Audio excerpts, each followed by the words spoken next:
one anecdote about Les Paul, if you would.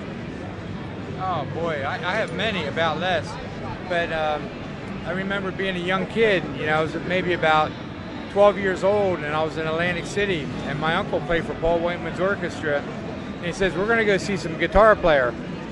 I said, okay, you know. So he takes me down. I go to Steel Pier in Atlantic City, where the Diving Horse used to be, and so I'm there. And the neat thing about it is, they put me in the front row of this auditorium, and all of a sudden I hear down, and the curtains open up, and it's Les Paul and Mary Ford, and it was. How old were you then? Oh, I was about 12 years old, I guess. Oh, okay.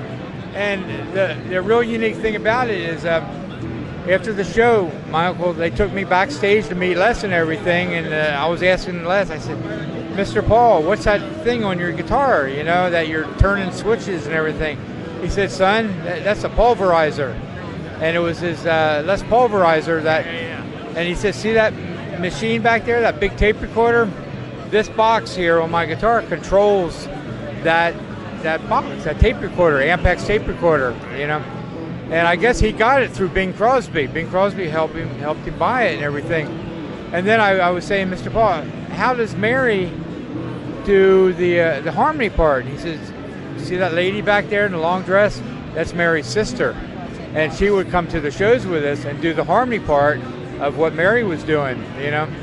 And then years ago, Les was on a radio station in Chicago, and somebody called in about Les Paul and about the pickups and everything, and he says, "Well, you know, there's a young man in Santa Barbara by the name of Seymour Duncan who came to me when he was a young kid, and he called me Mr. Paul, and he says, I am so proud to have been the first one to tell him what pickups were all about back in the early 60s.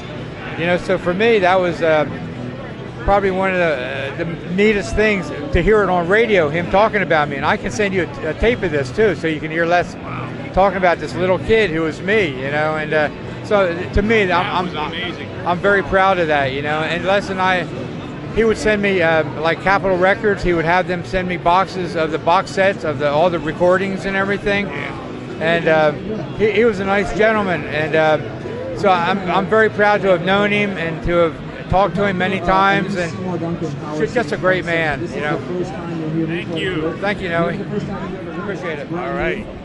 Thank you. This has been Seymour Duncan talking about his earliest influence by Les Paul, the father of it all.